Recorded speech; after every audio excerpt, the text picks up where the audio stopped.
qu'il y aurait des limites au plan d'affaires? Ben, les limites de temps, c'est certain que faut... la limite, un plan d'affaires, pour une entreprise, ça vaut rien si on ne passe pas à l'action, d'une part.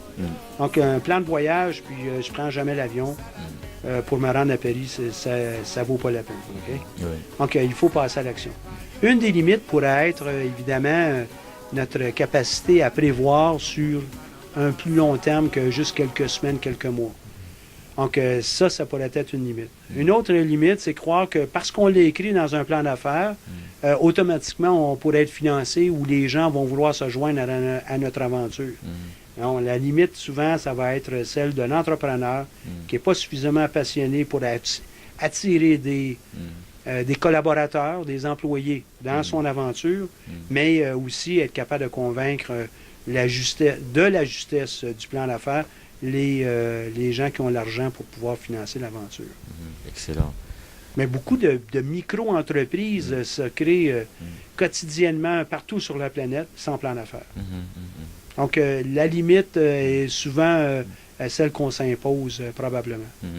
Pour créer des entreprises demain, aujourd'hui et demain, ce que ça prend vraiment, c'est une mobilisation de nos entrepreneurs. Et je crois vraiment qu'on a beaucoup plus d'entrepreneurs que nos statistiques le disent, si je parle d'ici au Québec ou au Canada.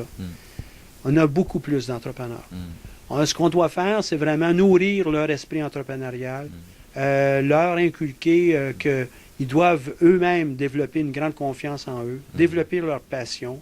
Et cette passion, à un moment donné, les amène à franchir les autres étapes qui les amènent vers une entreprise réelle. À titre d'exemple, prenons le sport. On ne peut pas avoir de grands coureurs sans avoir commencé à gambader ici et là, puis à s'amuser. Donc, on s'amuse. Plus on prend de l'âge, 6-7 ans, ben là, on les fait participer à d'autres jeux qui vont solliciter la course. À un moment donné, ben, je sais pas, moi, peut-être à 12, 14, 15 ans, 16 ans, on les amène graduellement dans des compétitions où ils peuvent se mesurer à d'autres. Et ça, toutes les étapes que je viens de mentionner sont toutes des étapes que je crois absolument essentielles pour un entrepreneur. Un entrepreneur se mesure toujours aussi à une autre personne. Exactement. Et parce qu'il se mesure à une autre personne, a toujours le goût de vouloir se surpasser. Pas de battre absolument l'autre personne, mais de surpasser en termes de performance et puis de mieux faire. Bon, à un moment donné, on a des limites. Mais c'est comme ça, je pense, qu'on crée des coureurs, des athlètes. C'est comme ça aussi qu'on crée des entrepreneurs. Ce n'est pas en disant, oh, fais attention, en descendant la côte en courant, tu pourrais trébucher. Oui, on le sait, ça, tu pourrais trébucher. Mais c'est pas un frein à la course. C'est seulement peut-être une mise en garde qu'on devrait faire au mieux. Mais on passe trop de temps à dire, ben non, tu n'as pas de plan d'affaires, tu n'as pas tel document, tu n'as pas fait une étude de marché, et on freine les jeunes entrepreneurs. Les entrepreneurs, là, à 15 ans, ils devraient en avoir beaucoup plus qu'on en a présentement, mais on les freine. Peut-être perdre de l'argent, mais il n'y en a pas d'argent, il n'y a rien à perdre, là. Let's go. Est-ce que ça, c'est au fond, quand tu parles des freins, il faudrait bien qu'il y ait une catégorie de personnes qui actionnent ce frein-là. Est-ce que ça, ce sont, par exemple, des conseillers? Est-ce qu'il faudrait qu'ils se forment un peu plus ou est-ce que c'est tout un système? Je pense que oui. Je pense que comme conseiller, notre rôle, ce n'est pas d'appliquer absolument, tu n'as pas l'étude de marché, je ne peux pas mettre le crochet ici. Tu n'as pas le pro-forma, je ne peux pas mettre le crochet ici. On doit comprendre le plan, on doit comprendre la passion de cet entrepreneur, de cet athlète, de ce voyageur, de ce restaurateur en devenir. On doit comprendre ça. Ensuite, l'accompagner dans la production de documents qui vont ou d'outils qui vont être requis pour la mise en place de son commerce, son affaire. On ne pourrait pas... tout le monde, pas tout le monde, mais beaucoup de personnes rêvent d'avoir leur propre maison. Ben, on ne penserait pas aujourd'hui créer ou monter une maison sans avoir quelques plans. Mais c'est pas parce qu'il nous manque des plans aujourd'hui qu'on ne pourra pas avoir une maison. Il faut faire la distinction entre le plan d'affaires, par exemple, les outils qui accompagnent l'entreprise, et l'entrepreneur et son rêve. Donc si je comprends bien, il faut travailler sur l'individu et le projet en même temps. Tout à fait. Ça, c'est très bien. Ce qui est important, je pense, avec les entrepreneurs, c'est de bien les comprendre. Exactement, oui. C'est bien saisir leurs rêves. Parce que le rêve d'une personne de faire un voyage à Paris bien organisé, c'est peut-être pas le rêve d'une autre personne qui dit non, moi, là, j'aime vraiment ça, le sac à dos et l'aventure à tous les jours. Une autre personne préfère des voyages qui sont plus organisés. Quelqu'un organise, j'achète ça, c'est comme une franchise. Exactement. Hein? Ce sont tous des voyageurs.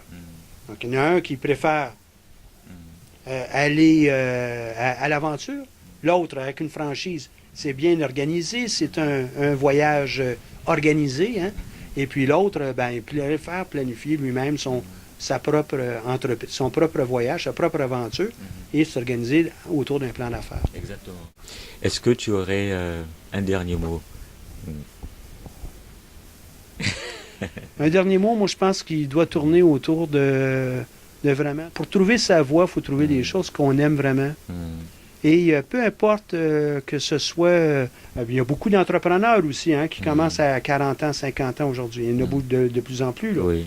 Donc, peu importe qu'on soit jeune, dans l'adolescence ou jeune adulte ou une personne d'âge mûr à 40, 50 ans, peu importe, il faut être capable de vraiment voir notre passion comme étant une réalisation en devenir et ne pas arrêter. Il n'y a pas de fin à une passion. Il y a peut-être des objectifs en cours sur notre passion, mais il n'y a pas de fin à notre passion.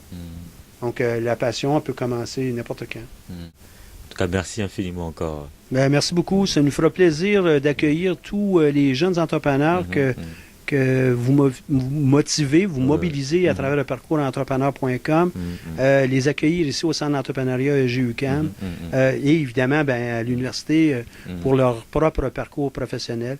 Après le secondaire 3, il y a autre chose aussi. On est capable d'être allumé par rapport à nos études et notre parcours, notre rêve. .ucam.ca.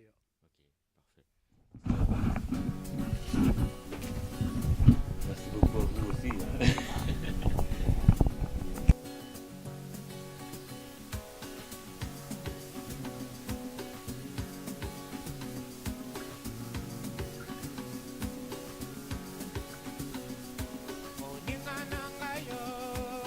Merci beaucoup, Michel.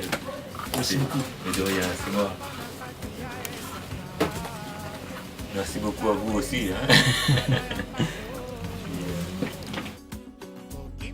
Osala ke bayo kosoka moninga